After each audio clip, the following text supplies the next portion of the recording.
వ్యవసాయం చేసినప్పుడు ఇప్పుడు ఎంత ఉంది? 1200 అడుగుల్లో రాజంపేటలో బోర్ వేస్తే నీళ్ళు పడతాయి. 1200 feet TDS క్లోజ్ టు 1000 అంటే విషం.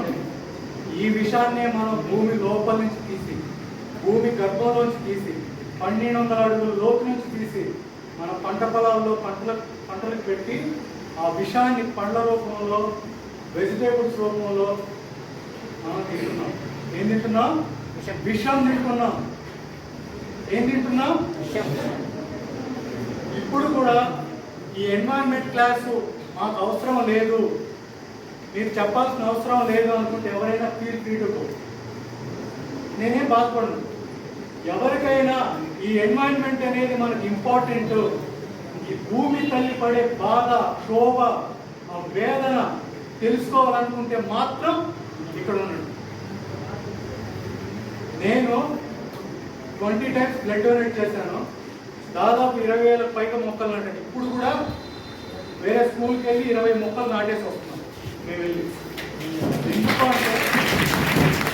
ఎందుకంటే మేబీ నేను కూడా మీరాలే గవర్నమెంట్ స్కూల్లో చదువుకొని పైకి వచ్చినాను. అప్పుడు నాకు అర్థం అవ్వదు.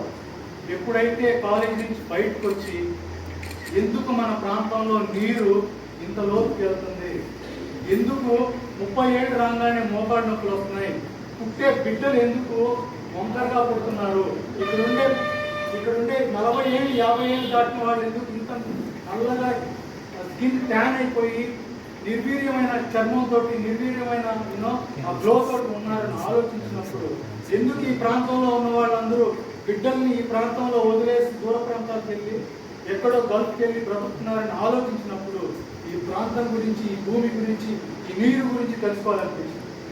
నేను ఇక్కడ సాధారణంగా సింగనవర్గంలో ఉంటున్నాను. మా ఊరికి అప్పుడు చిన్నప్పుడు వంకలు వచ్చేవి. అప్పుడు 300 అడుగుల్లో వాటర్ ఉండేది. ఎప్పుడు నేను డిగ్రీ అప్పుడు వచ్చానో 1000 అడుగులు వేసిన నీరు పడదు. లిటరల్లీ నేను 7 years యుఎస్లో ఉన్నా. రీసెంట్గా నేను ఇక్కడికి వచ్చి మీతో మాట్లాడడానికి దాదాపు 18 monthsగా వెయిట్ చేస్తాను. It's not about me, it's not about you, it's not about sir వాళ్ళ గురించి కాదు. It's about to our future generation. మీ అమ్మా నాన్న, మీ తాతగారు వాళ్ళకు స్వచ్ఛమైన భూమి అనేది వాళ్ళు వెళ్ళిపోయారు. మీకు ఇది నమ్మడానికి భయంగా ఉన్న సత్యం చెప్పడానికి నేను అనుకుంటున్నాను. మనందరికీ ఇలానే భూమి కొనసాగితే పిల్లలు పుట్టరు. ఒకవేళ పుట్టే పిల్లలు కూడా ఆరోగ్యంగా ఉండరు.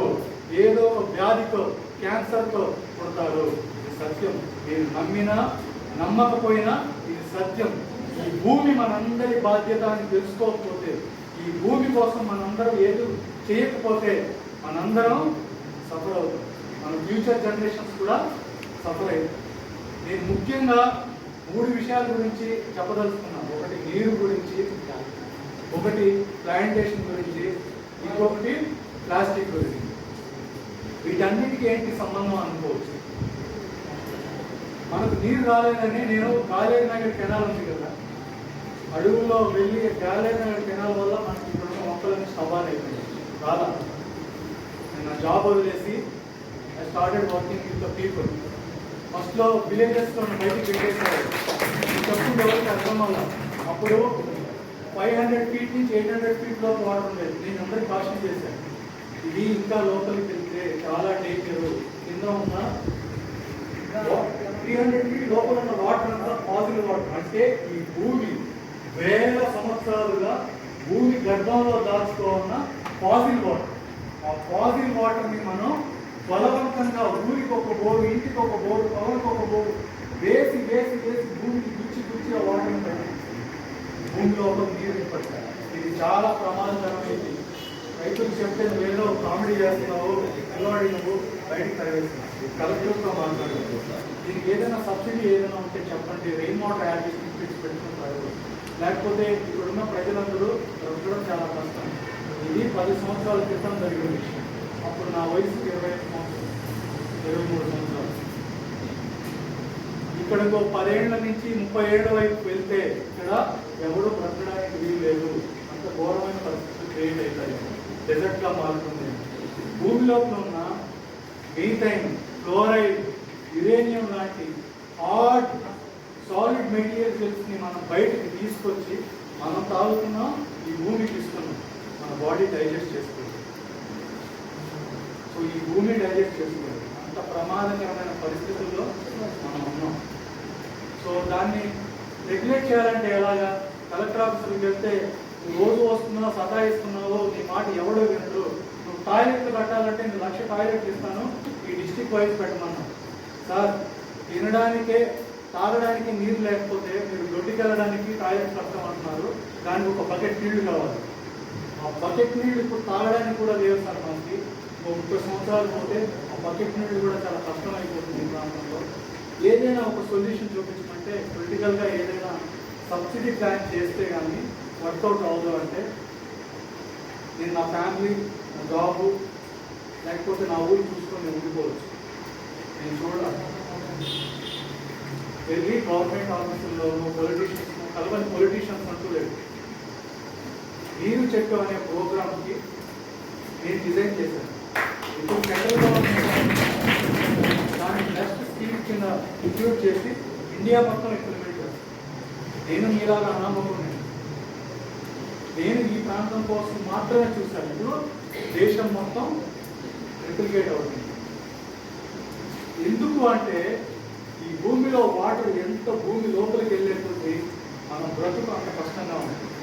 మీరు ఇప్పుడే చూశారు కదా, అంత కఠినంగా ఉండదు. మీరు మీ ఫాదర్స్తో మాట్లాడతారో, మీ ఊర్లలో మాట్లాడతారో, మీ ఇష్టం. మీరు ఊరికి ఒక రెయిన్ వాటర్ హార్వెస్టింగ్ పిట్టనే పెట్టుకుని, ఇప్పుడు మనకు అందమైన డ్యామ్ కూడా లేదు. పడిన వర్షాన్ని మనం రక్షించట్లే. భూమిలో నీరు ఎలా ఇస్తుంది? కొబ్బరి బోనం తెలుసు అందరికీ. కొబ్బరి బోనంలో ఏం చేస్తున్నాం? స్ట్రా చేసి నీరు లాగేస్తున్నాం. భూమిలో కూడా బోర్వెల్స్ వేసి లాగేస్తున్నాం. భూమి లోపల నీరు ఇంకింక చేయట్లేదు.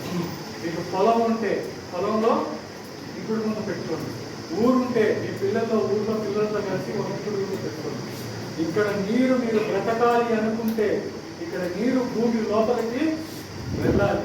ఇక్కడ భూమి లోపలికి నీరు వెళ్ళకపోతే ఇమాజిన్ దట్ ఈ రోజు నుంచి నెక్స్ట్ 10 సంవత్సరాలు ఈ ప్రాంతంలో మీరు ఉండద్దు. నిజం చెప్తున్నా, ఈ ప్రాంతంలో ఉండద్దు. కష్టంలో నష్టంలో ఇక్కడ ఆస్తులు అమ్ముకొని ఎక్కడ నీరుతున్నా అక్కడ వెళ్ళిపోండి. ఎందుకంటే మీకు పుట్టబోయే బిడ్డల్ని రోగాలతో చూసి మీరు బ్రతకలేదు. ఆ విషయం నిందు మీరు బ్రతకలేదు. మీరు నమ్మినా నమ్మకపోయినా ఇది జీవన సత్యం. ఇక్కడ పొలిటీషియన్స్కి అర్థం కాదు, ఇక్కడ పెద్దవాళ్ళకి అర్థం కాదు. వాళ్ళు ఒక అద్భుతమైన జీవితాన్ని చూశారు. మీరు అలాంటి గొప్ప జీవితాన్ని ఇక్కడ అనుభవించారు. మీరు ఎదిరించి మాట్లాడకపోతే, మీరు గొంతెత్తి ప్రశ్నించకపోతే, మీరు పంచాయతీలో సర్పంచులు ఉంటారు, ఈ ఊళ్ళో పెద్దలు ఉంటారు, నీటి ఆవశ్యకతను మీరు చెప్పకపోతే, మీరు ఇప్పుడే చూస్తున్నారు కదా ఎంత విషయం మీరు తాగుతున్నారో, ఎంత విషయం మీ జంతువులకు పెట్టి పాలు తాగుతున్నారో, ఎంత విషయం మీరు భూమికి పెట్టి ఆ విషయం తింటున్నారో. ఇప్పటికి కూడా ఈ ప్రాంతంలో నీరు అవసరం లేదనుకుంటున్నారు. నీరు చాలా ముఖ్యమైన అవసరం. భూగర్భ జలాలను పెంపొందించుకోవాలి. డ్యామ్ కట్టడానికైనా మనకు 10 ఏళ్ళు పట్టాలి. నేను అందుకే ఇక్కడికి నీరు ఎక్కడి నుంచి వస్తుంది? ఎక్కువగా శేషాచలం కొండల నుంచి వస్తుంది. శేషాచలం కొండల్లో దాదాపు 18 నెలలుగా 7,000 కిలోల ప్లాస్టిక్ నేను రిమూవ్ చేస్తాను. చాలా మంది కొండల దగ్గర ప్లాస్టిక్ మన ఇంట్లో ఉంటే చెత్త బయట పడేస్తే మన చెత్త కాదు, మన బాధ్యత కాదు. 1 kilo plastic 3.89 kilos of CO2 release చేస్తాం. మీరు కాల్చిన, మీరు భూమిలో దాన్ని పడేస్తే లేదా కాల్చితే అదేమైతుంది? మీథేన్గా కన్వర్ట్ అవుతుంది. మీథేన్ ఎక్కడుంది? వాటర్లో ఉంది. మనం తాగే వాటర్లో మీథేన్ ఉంది. ఇప్పుడు ఆ ప్లాస్టిక్ని మనం కంటామినేట్ చేసి రగిలించడం వల్ల ఏమవుతుంది? ఆ CO2 కాస్త మీథేన్ అవుతుంది. 1 మీథేన్ ఈక్వల్ టు ఎంత? 1 CO2 equal to 25 kilograms of methane. అంటే 1 కిలో ప్లాస్టిక్ ఇప్పుడు ఎంత అయింది?